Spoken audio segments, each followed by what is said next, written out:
Hello everyone and good morning, and especially to our instructor, Sir Maruf Ainul. We are the group 7. I am Baisahede Gida Tukali together with my members, Miss Jonah Flores and Mr. Jamil Lumugda.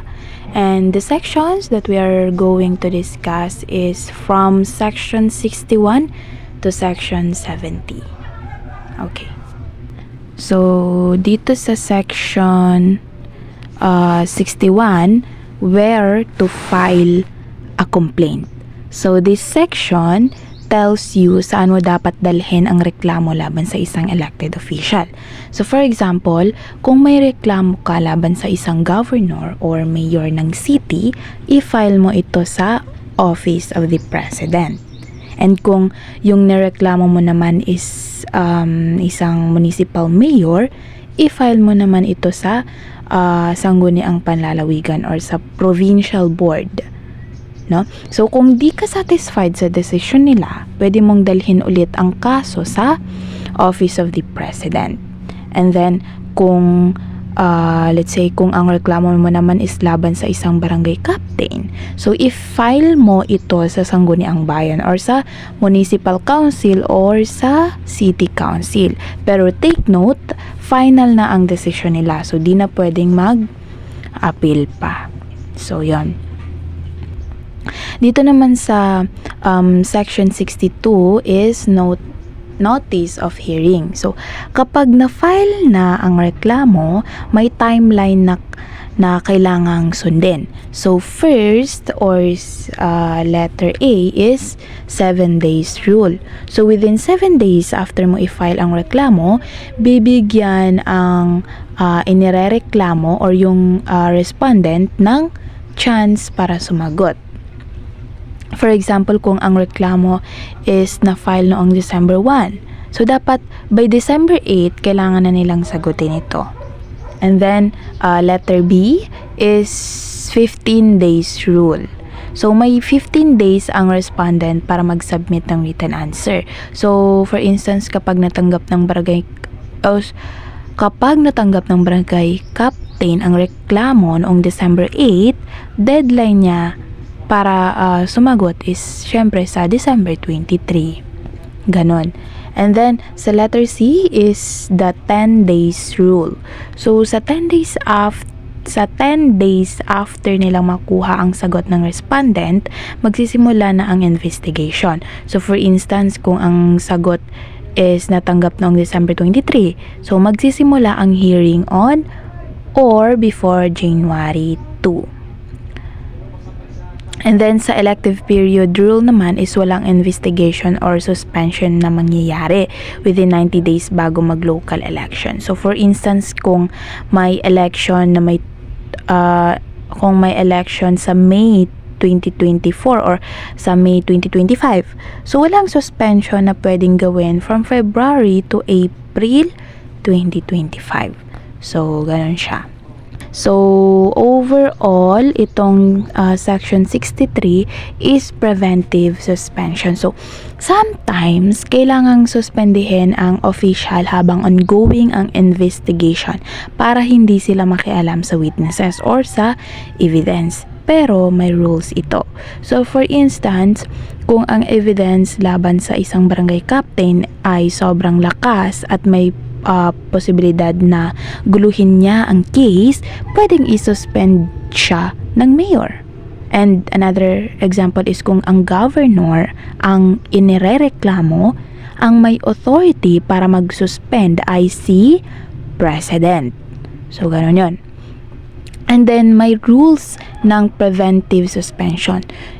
So, ang maximum 60 days lang ang suspension. And then maximum 90 days in a year kapag may multiple cases. Hindi na pwedeng mahigit 90 days ang suspension ng isang taon.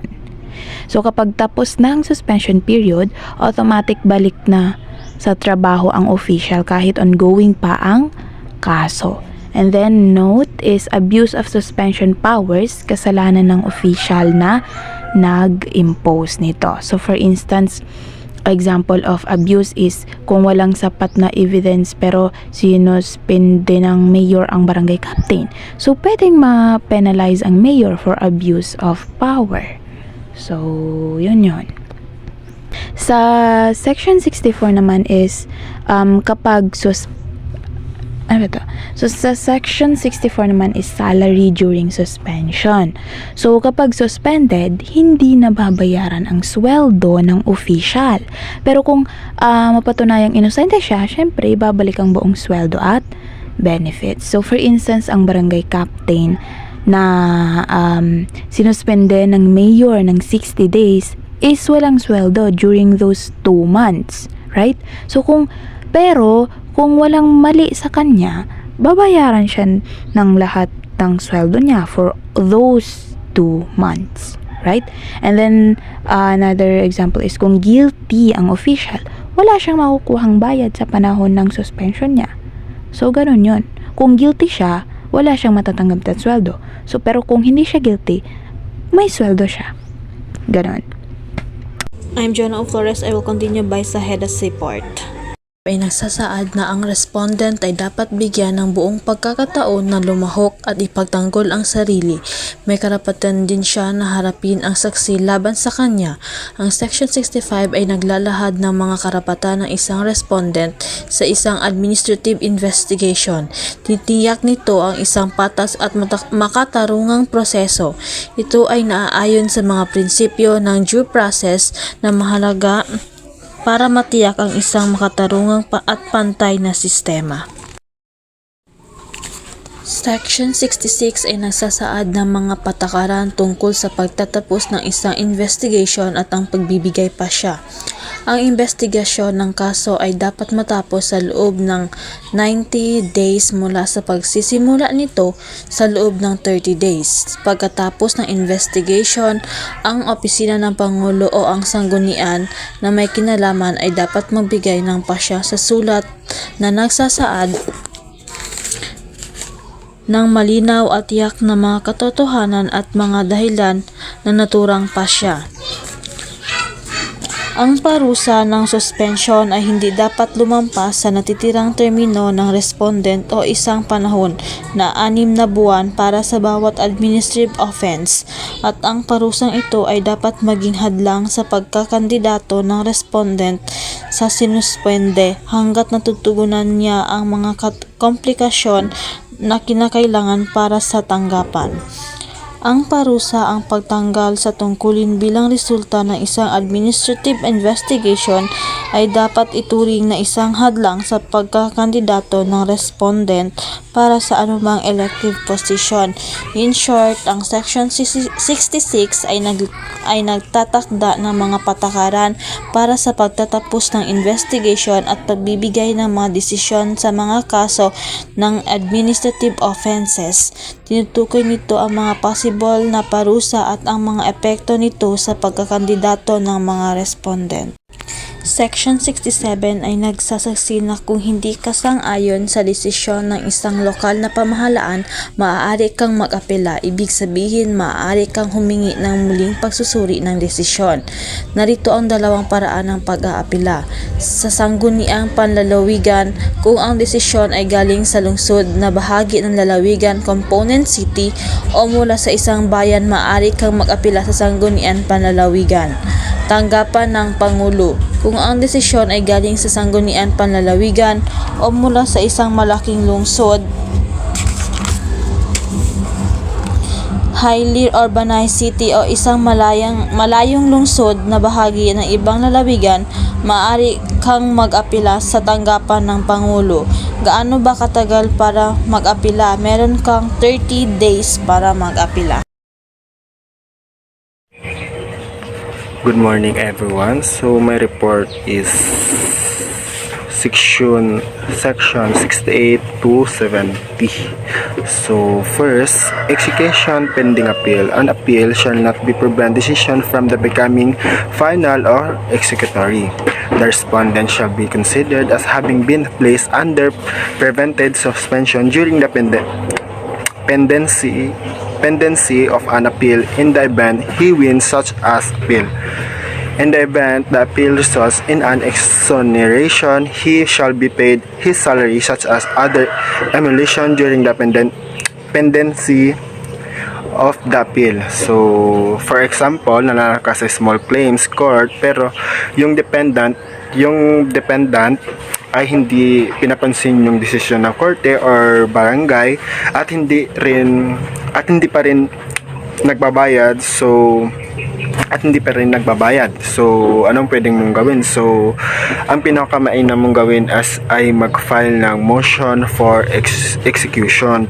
So, dito hihingin natin or hihingin mo sa korte ang pag-issue ng writ of execution sa small claims. May form na ibibigay diyan at mag-issue naman ang korte ng writ of execution na nakadirekta sa sheriff ng korte at siyang mag-uutos dito na pilitin execute o ipatupad ang desisyon. So, ang sheriff ay pipilitin ang defendant na sumunod sa korte sa sumusunod na paraan. So, first, immediate payment on demand. So, sa pamamagitan ng cash, cheque o iba pang paraan na acceptable sa iyo. So, second, satisfaction of levy. So, hingin ang katumbas ng hagang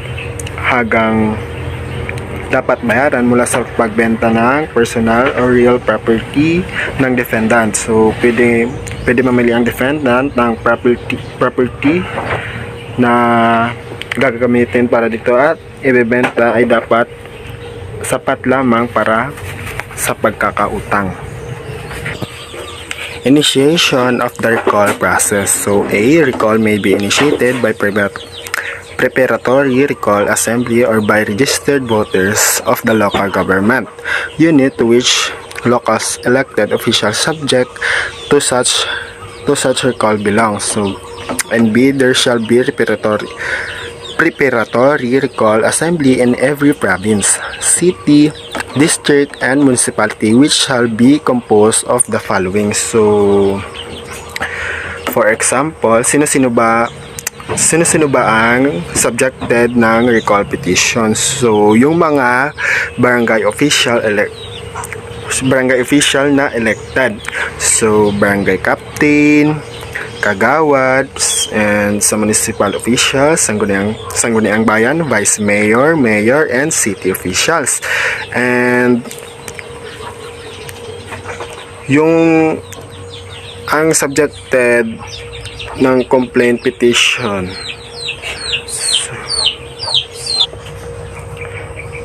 And ang tanong, kailan ba pwedeng mag-file ng recall petition? So, okay, sabi sa batas, after the election, bawal mag-file ng recall complaint after election within 1 year. And hindi ka din pwedeng mag-file ng recall petition within 1 year after the election. And bawal ka din mag-file within 1 year in the next election. So, ibig sabihin, pwede ka lang mag-file ng recall petition within the 2-year period ng isang local official. Kasi normally, ang isang local official is merong 3 years term. So, lalo na ang governor, vice governor, mayor, and so on. So, 3 years yan silang na nanunungkulan. So, bawal mag-file ng complaint within the first year and bawal din mag-file ng complaint 1 year from the next election. So, gets ba? So, that would be all.